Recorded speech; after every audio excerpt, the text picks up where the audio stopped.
इनके लबे रंगी की निछावर थी कि जिसने।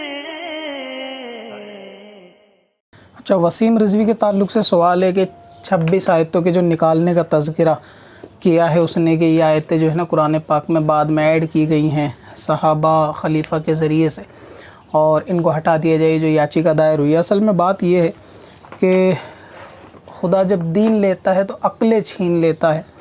तो ये उसी की एक मिसाल है कि जब बंदे का दीन बाकी नहीं रहता ना तो उस पर सोचने समझने की जो है ना काबिलियत भी नहीं रहती। अब एक छोटी सी बात है, इस बंदे ने जैसे कि कोर्ट के अंदर जाके याचिका लगाई है, एप्लीकेशन दायर की है कि कुरान पाक के अंदर 36 आयतें जो बाद में ऐड हुई हैं इनको हटा देना चाहिए। बिलफर्ज आप तसव्वुर करें अगर इससे जज ने ये सवाल पूछ लिया कि भाई आपका मज़हब क्या है, तो ये बंदा सीधा कहेगा कि मैं मुसलमान हूँ। और अगर इससे पूछा कि तुम्हारा खुदा कौन है, तो ये खुदा उसी को बताएगा जिसको मुसलमान खुदा बताते हैं कि अल्लाह ताला इसका खुदा है। तो सबसे इम्पोर्टेंट बात यह है कि उसी खुदा का ये फ़रमान है कि ये कुरान पाक जो है हमने नाजिल किया और हमने इसकी हिफाजत की, यानी हम इसके जो है ना हिफाजत करने वाले हैं और हमने इसको नाजिल किया।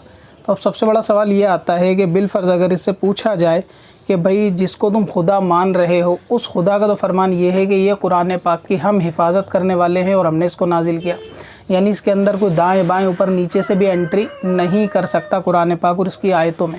अब अगर तुम्हारा ईमान उस खुदा पर ही नहीं है, यानी जिसको तुम मान रहे हो उसी पर ईमान रही है, तो तुम मुसलमान कैसे हुए? क्योंकि अगर और उस खुदा पर अगर ईमान है कि जो कुछ अल्लाह तबारक व तआला फरमाता है वो हक़ है, तो उसी अल्लाह का फ़रमान है कि ये कुरान के मुहाफ़िज़ हमें कि इसके अंदर कोई छेड़खानी या कोई इसमें एंट्री करने की कोशिश नहीं कर सकता इसकी आयतों में। तो फिर ये उसकी हिफाजत जो है ना कमज़ोर पड़ जाएगी। यानी सीधी सी बात है, ये बातें जो है ना एक दूसरे के पैरेलल नहीं है, अपोजिट है।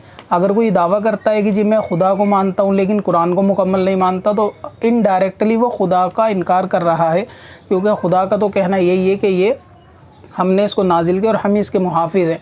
और अगर वो बंदा ये अल्लाह ताला को इस कादिर ही नहीं मान रहा, मुहाफ़िज़ ही नहीं मान रहा, तो मुसलमान कैसे?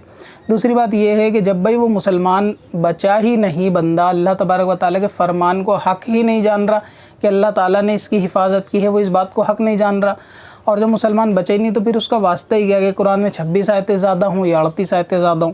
सीधी सी बात है, मुसलमानों का कुरान है, उनको पढ़नी है, उनको दिक्कत ही नहीं है, किताब बड़ी हो जाएगी छोटी हो जाएगी, जितनी आयतें हैं उनको सब उनके लिए आसानी है, वो पढ़ लेते हैं, तो इसमें तेरा वास्ता क्या है? तो ये भी सोचने वाली बात है कि बंदा अपना आप को मुसलमान भी बोल रहा है, फिर अल्लाह तबारक व तआला पे मुकम्मल ईमान भी नहीं ला रहा, यानी ये कह रहा है कि कुरान के अंदर जो है ना आयतों को ऐड कर दिया गया 26 आयतें बाद में, और अल्लाह तबारक व तआला कह रहा है कि हम इसके जो है ना मुहाफ़िज़ हैं, इसके अंदर कोई तब्दीली नहीं हो सकती। तो दोनों बातें एक दूसरे, तो इससे भी जो है ना अंदाज़ा लगा लेना चाहिए। दूसरी बात ये है कि ये कोई अकेला ऐसा वाहिद शख्स भी नहीं है कि जिसने इस चीज़ का दावा किया होगा कुरान पाक मुकम्मल नहीं है।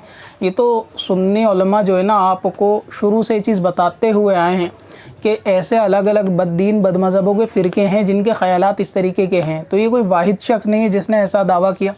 इससे पहले भी बहुत सारे शिया कहलाने वाले उलमा, हालांकि सारे शियाओं का ये अकीदा नहीं होता कि कुरान मुकम्मल नहीं है, क्योंकि इसके ख़िलाफ़ जो है तमाम शिया भी इसके अगेंस्ट है जो इसने याचिका लगाई है, मगर कहीं ना कहीं इसी नज़रिया रखने वाले उलमा भी मौजूद हैं जिनकी किताबों में चीज़ लिखी हुई है कि ये कुरान मुकम्मल नहीं है और ये कुरान के अंदर तब्दीली है, यानी वो कुरान की चेंजिंग के ना कायल हैं, इस चीज़ को मानते हैं। तो ये कोई नई चीज़ नहीं है। तो यह असल में याचिका लगाना उन लोगों के मुंह पर भी एक तरीके से तमाचा मारने वाली बात है कि जो वो पढ़े लिखे तबके के लोग ये समझते हैं कि जी कुरान है कि अल्लाह तबारक व तआला है कि रसूल है कि, तो फिर ये आप फ़िरके वाली बातें क्यों करते हैं, सबको एक हो जाना चाहिए। तो उनको भी ये मतलब उनके लिए भी एक पैगाम है कि ऐसे लोग भी इस उम्मत के अंदर मौजूद हैं जो कुरान भी पढ़ रहे हैं, कलमा भी पढ़ रहे हैं और नमाज रोज़े वग़ैरह तो खैर नहीं करते, लेकिन ज़ाहिरी तौर से जो इस्लाम की बुनियादी वो हैं पिलर हैं उन सबको मान भी रहे हैं। तो ऐसे लोग उस वक्त भी मुसलमान नहीं हो रहे, और वो जो कि सबका कलमा एक है, हर कलमा पढ़ने वाला मोमिन है, तो ये उनके लिए भी लाइव नज़रिया है कि हर कलमा पढ़ने वाला मोमिन नहीं होता। कुरान इसका इनकार करता है कि हर कलमा पढ़ने वाला मुसलमान नहीं है। अब ज़ाहिरी तौर से ये वसीम रिजवी जो है कलमा तो ये भी पढ़ता है, कुरान ये भी पढ़ता है, लेकिन फिर भी ये मुसलमान नहीं है। तो लोग ऐसे भी ज़मीन पर होते हैं कि कलमा पढ़ने के बावजूद भी मुसलमान नहीं होते। तो सबसे पहले मुसलमानों को अपने सही अक़ीदों का इल्म होना चाहिए, उसके बारे में सीखना चाहिए, तब उनको मालूम चलेगा कि अक़ीदों की ख़राबी सबसे बुनियादी ख़राबी होती है, उसके बग़ैर कोई भी आमाल जो है वो नफ़ा नहीं देते। अब एग्ज़ाम्पल के तौर पर आप इसी का एग्ज़ाम्पल ले लें, वसीम रिजवी का। अगर ये नमाज, रोज़ा, हज, ज़कात कुछ भी करता है तो इसको वो चीज़ कोई फ़ायदा नहीं देगी। फ़ायदा ना देने की वजह असल में यही है कि इसके अक़ीदे की ख़राबी है। तो ये भी कोई अक़ीदा आज का पहला नहीं है, ये भी कोई नया अक़ीदा नहीं है। लोगों के पहले ऐसे नज़रिया आते रहे हैं, लेकिन पढ़ी लिखी जनरेशन जिनको कॉलेज की 4 किताबें पढ़ के दीन की उनको समझ नहीं होती, वो बस ज़ाहिरी अभी कुछ वक्त थोड़ी उलमा की सोहबत में रहकर या थोड़ा इंटरनेट से दीन सीख कर ये समझ रहे होते हैं कि बस यही दीन है जो हमने देख लिया, हमने चारों तरफ जो अपने महसूस किया यही दीन है। उनको पिछला और हिस्ट्री के बारे में कुछ मालूम नहीं होती। तो यहाँ पे दोनों बातें बिल्कुल यानी अक्ल के ख़िलाफ़ हैं कि बंदा ये बोले कि जी कुरान पाक के अंदर आयतें एक्स्ट्रा हैं और फिर ये भी बोले कि मैं खुदा को मानता हूँ। ये बातें नहीं हो सकती। अगर खुदा को मान ही रहा है तो फिर उसके फरमान को भी मान के कुरान पाक में चेंजिंग नहीं हो सकती।